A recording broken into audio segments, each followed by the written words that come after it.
Well, I want to thank you for being here today for this important announcement. People often assume that rapists are creepy, scary men who lunge out from hiding amongst bushes and attack unsuspecting women. The reality is that rapists come in all socioeconomic groups, any background. We've seen the case of Greg Heidel and Max Factor heir Andrew Luster. Both of these cases involve men who sexually assaulted women after they were unable to resist due to intoxication, and they videotaped the results. Both cases involve vulnerable women who were ashamed to come forward, or women who didn't even realize that they'd been victimized. Both cases involve videotape. It's important to understand that rapists can look like anyone. They can be anyone. They can be either gender. This morning, my office is announcing the filing of charges and the arrest of well-known Newport Beach orthopedic surgeon and reality star Greg Robicheaux and his female companion, Cerissa Riley. The two were charged on September 11, 2018 on the following counts: rape by use of drugs, oral copulation by anesthesia or controlled substance, assault with intent to commit a sexual offense, 4 counts of possession of a controlled substance for sale, 2 counts of possession of an assault weapon. Robicheaux is additionally charged with 2 sentencing enhancements for being personally armed with a firearm during health and safety code violations. Riley is additionally charged with a sentencing enhancement of being knowingly vicariously armed with a firearm. Robicheaux faces 40 years in state prison, and Riley faces 30 years and 8 months in state prison. This office discovered evidence that helped break the case, and we worked with the Newport Beach Police Department to gather the evidence to file the case. The Newport Beach Police Department notified the California Medical Board, which currently has an open investigation into Robicheaux. In April 2016, Robicheaux and Riley are accused of meeting 32-year-old Jane Doe 1 in a restaurant in Newport Beach. On April 10, 2016, Robicheaux and Riley are accused of inviting Jane Doe 1 to a boat party in Newport Beach and then escorting her to Robicheaux's apartment once Jane Doe 1 was intoxicated. The defendants are accused of raping and orally copulating Jane Doe 1 when she was under the influence of multiple drugs that were supplied to her, and she was prevented from resisting due to the intoxicating and controlled substances, even though they reasonably knew they should stop. Jane Doe 1 contacted the Newport Beach Police Department the next day and underwent a forensic examination which tested positive for multiple controlled substances. On October 2, 2016, Robicheaux and Riley are accused of drinking alcohol with Jane Doe 2 at a bar in Newport Beach until the victim was no longer conscious. The defendants are accused of bringing Jane Doe 2 to Robicheaux's apartment and sexually assaulting her with the intent to commit rape. Jane Doe 2 awoke and screamed for help until a neighbor called the Newport Beach Police Department. They responded to the scene and investigated the case. On January 9, 2018, Robicheaux and Riley are accused of possessing large quantities of illegal drugs, along with 2 illegal unregistered assault rifles, 4 other firearms, and several large capacity magazines at Robicheaux's residence. The Newport Beach Police Department submitted the case to the Orange County District Attorney's Office for review on September 6, 2018, and arrested the defendants at Robicheaux's residence on September 12, 2018. We're going to play a short clip of photos and video to give you a better idea of who the defendants are. Meniscal tears are actually the most common thing seen not only in my practice but all of orthopedic surgery across the country. The meniscus is a typical avascular structure for the majority of it, therefore anything short of the debridement and cleaning out of the joint would not be sufficient. Beautiful. I'm currently living with my best friend and his girlfriend, Tati. She's smart, funny, and really sexy. My roommate is a really lucky guy, but he's only lucky because he's putting himself in the right positions. You should be picky, Grant. You're not just looking for some bimbo girl to have a good time. Yeah, I'm trying to grab something more substantial. I think everybody would call me picky. I'm a perfectionist, and I definitely expect perfection from a woman that I'm dating. I'm trying to find that amazing, perfect woman. A girl that's similar to Tatiana. Not only physically beautiful, but mentally she's a beautiful woman. She is an ideal girl. 50 Shades of Me. Dude, no, 50 Shades of Grey, it's like trauma. Not good? Okay. Yeah, just... Yeah. And if a girl just doesn't meld well with the group, it's just not going to work. I think having friends on a first date is awkward. I'm a little concerned that they won't like me, so I'm even more nervous.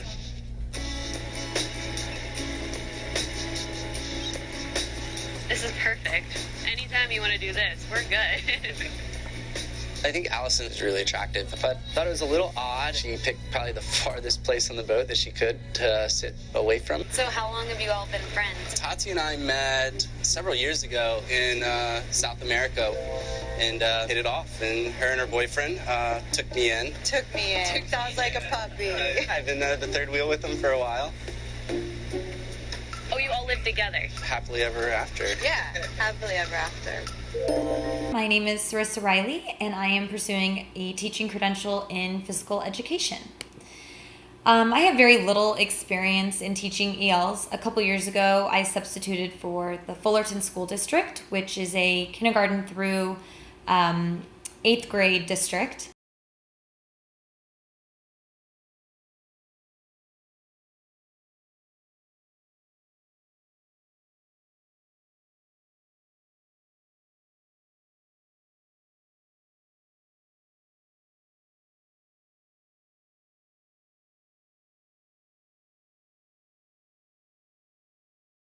Other than the DMV photos, the pictures and the video were gleaned from the internet. Defendant Robicheaux appeared on a Bravo reality show called Online Dating Rituals of the American Male in a segment called Three's a Crowd. In the materials we've seized, there are thousands and thousands of videos and images on Robichaux's phone, many also including Riley, which we're now meticulously going through. There are several videos where the women in the videos appear to be highly intoxicated beyond the ability to consent or resist, and they're barely responsive to the defendant's sexual advances. Based on this evidence, we believe that there might be many unidentified victims out there. Let me give you some relevant dates that might jog the public's memory and possibly encourage some additional victims to come forward. We know Robicheaux went to the Louisiana State University for both undergraduate and medical school. He graduated from LSU Medical School in 2007. Postgraduate, he did a hand micro upper extremity fellowship at New York University Hospital for Joint Disease, New York, New York, and an orthopedic surgery residency at University of California Irvine Medical Center in Orange, California. He was licensed by the medical board in California on May 30th, 2009. We believe Robicheaux and Riley have traveled together to several different festivals, large events since 2015, including Burning Man in Black Rock Desert, Nevada, the Dirty Bird Campout Festival in Silverado, Splash House Festival in Palm Springs, and possibly others around the same time as charged as the charged assaults. Many doctors have traveled to other states and conferences and continuing education, which potentially widens the possibility of additional victims. Wanted to explain, or at least read, from the charges, the penal code, so we can clarify what rape by intoxication is. So, Penal Code Section 261A3, rape by use of drugs. Rape is an act of sexual intercourse accomplished with a person not the spouse of the perpetrator, under any of the following circumstances. Then the third circumstance explains where a person is prevented from resisting by any intoxicating or anesthetic substance or any controlled substance, and this condition was known or reasonably should have been known by the accused. There's another section, a very similar section for involving oral copulation, where the person was past the point of consent because of the use of intoxicant substances. Or it says, any person who commits an act of oral copulation where the victim is prevented from resisting by any intoxicating or anesthetic substance or any controlled substance, and this condition was known or reasonably should have been known by the accused, shall be punished by imprisonment in the state prison for a period of 3, 6, or 8 years. Women who have encountered these two might have felt a false sense of security due to the fact that both defendants are clean-cut and good-looking. We tend to trust doctors who take an oath to do no harm. The second defendant, being a female, is key. A woman purporting to be his girlfriend clearly played a significant role in disarming the victims and making them feel comfortable and safe. We believe the defendants used their good looks and charm to lower the inhibitions of their potential prey. I want women out there to know that the Orange County District Attorney's Office has taken this case very seriously. We know some victims might blame themselves. They might feel there's no crime to report because they knowingly drank alcohol or consumed illegal substances with the defendants. But you need to hear this. Your conscious decisions to party with these defendants or with anybody using alcohol or other intoxicating substances does not give them a pass to rape, assault, or have sex with you once you're past the point of consent. To do so is a crime. If you feel you've been victimized in this case, we ask that you contact Supervising Investigator, Sexual Assault Supervising Investigator Eric Wiseman from our office. We'll listen to you. We'll conduct a full investigation, and we'll do so without judgment. It's a violation of the law to have sex with a person who's unable to consent or to resist due to intoxication. It's not a viable defense to claim the victim voluntarily ingested or used drugs. We don't know how many victims there might be out there. We don't want this to happen to any other women. We've all heard of a wolf dressed up in sheep's clothing. Well, a wolf can wear scrubs or doctor's clothing, or a wolf can be a beautiful woman.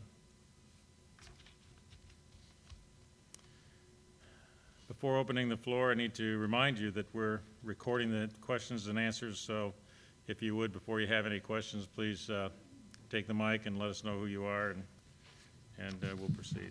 Flesh out, please, a little bit more about when this couple would meet the people. So in other words, they would be at a restaurant sitting at a bar, would they slip them some sort of date rape drug, or would it be that they were having cocktails, they'd go back to his apartment, then they would do drugs, and this would happen? And also, can you please address whether you think that any of this went on in, say, an operating room or to any of his patients? Because I know that, you had said that he's an orthopedic surgeon, he attended all these universities and so on and so forth. All right, so the second part of your question first. We don't have any evidence that any of this took place in a medical setting, operating rooms or anything like that, no. And we don't necessarily know that it all was that everything happened in the same way. But what we do see is that there's a bar, that the couple are in the bar, that Cerissa introduces herself and meets the lady, and then introduces her to Robicheaux, and they invite her to a party. In our case, they invite her to a party on a boat.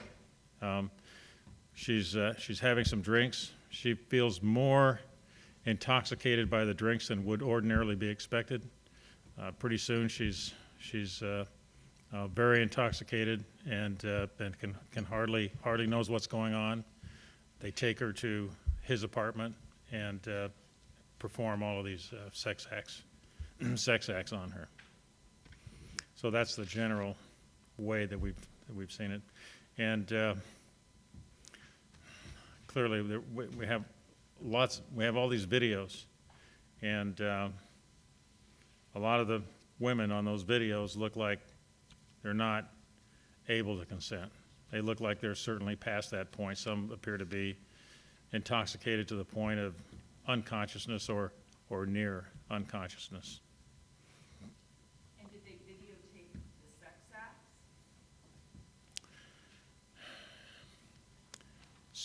Yes, some. I mean, we don't know necessarily that they videotaped all sex acts, but certainly some are on those videotapes.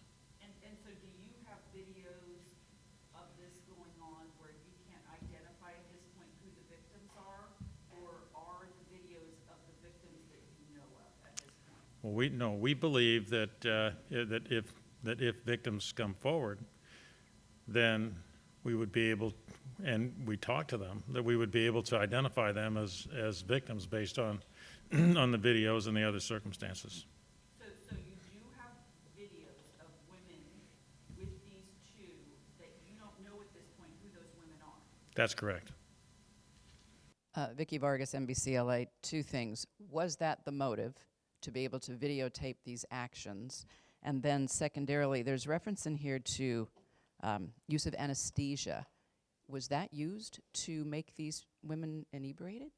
So as far as the motive is concerned, it's always hard to try to distinguish between primary and secondary motives and so forth. I mean, this is clearly a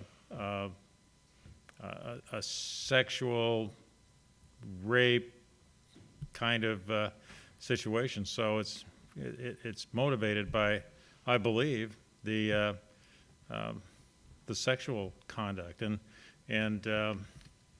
you know, why these things are videotaped. Hard to know that, but but in this case they are, and we've seen that in other cases as well. So seems to be something that some people like to do. I don't know why. Pardon me. Oh, the anesthesia. Well, there were a number of drugs found in the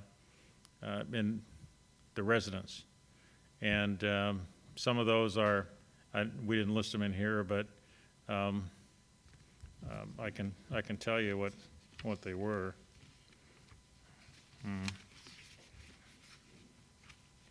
Well, I left my list out, but basically things like ecstasy and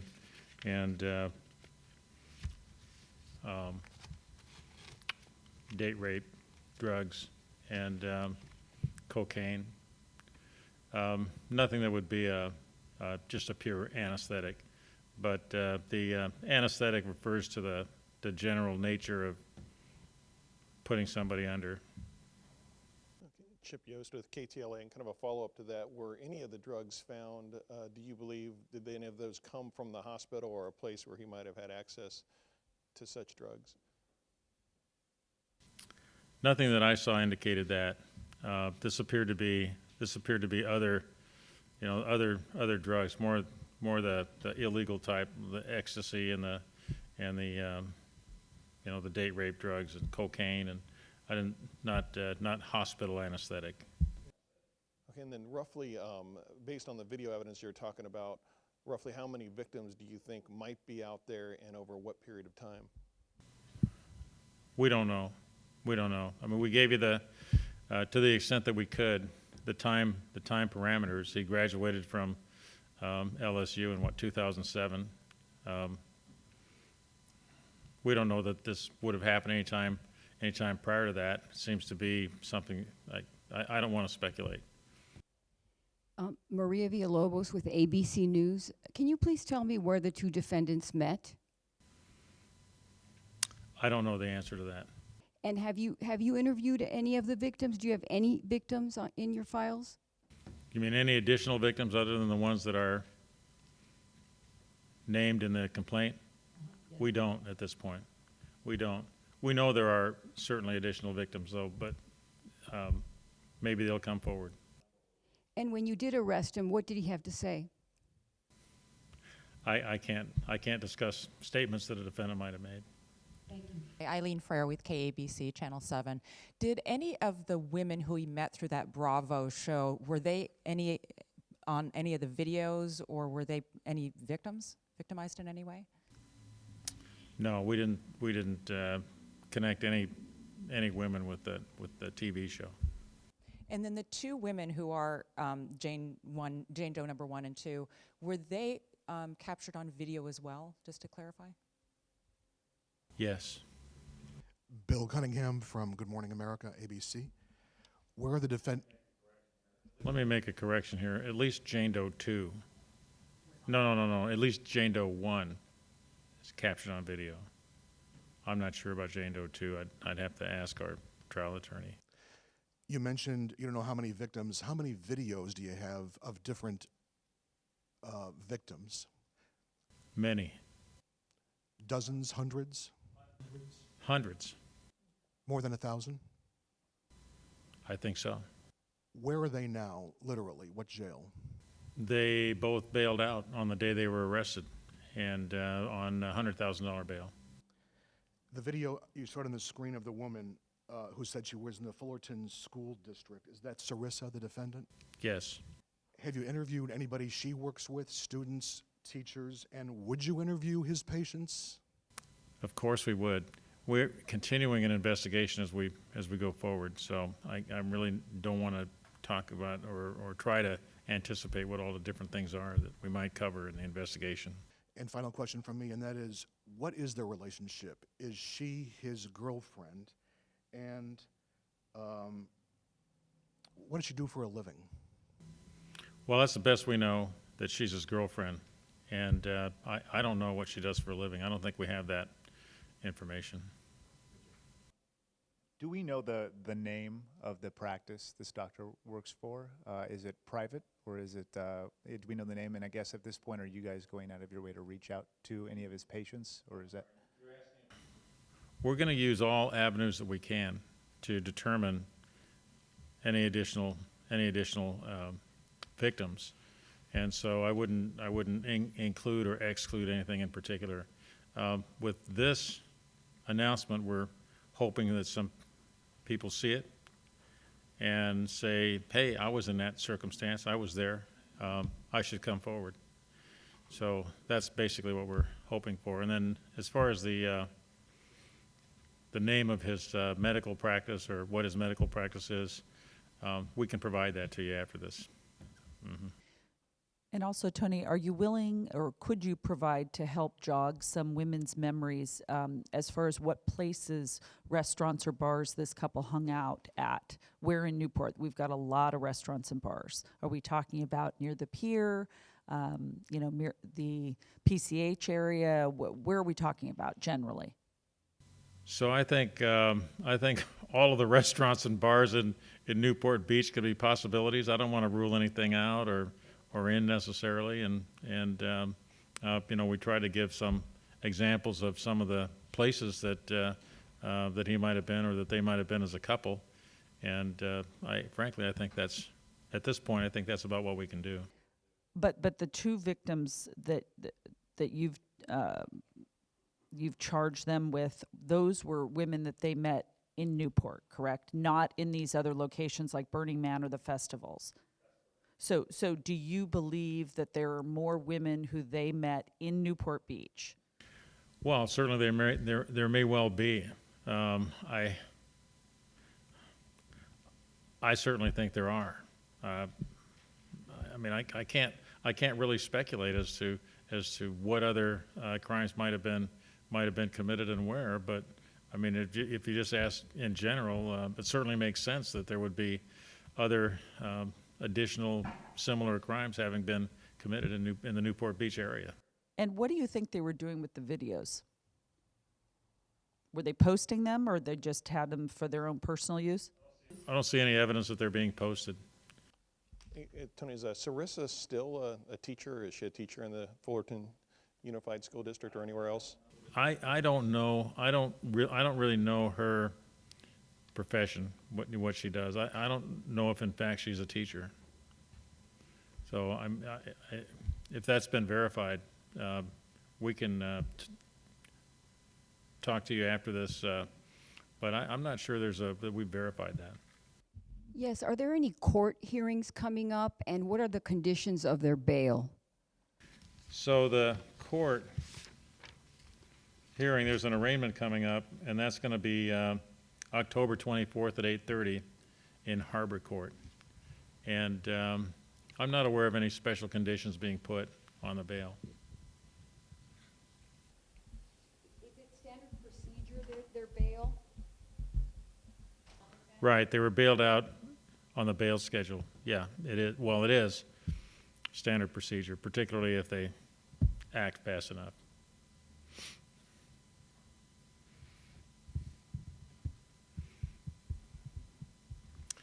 All right, thank you very much, ladies and gentlemen. Appreciate your time and your attention.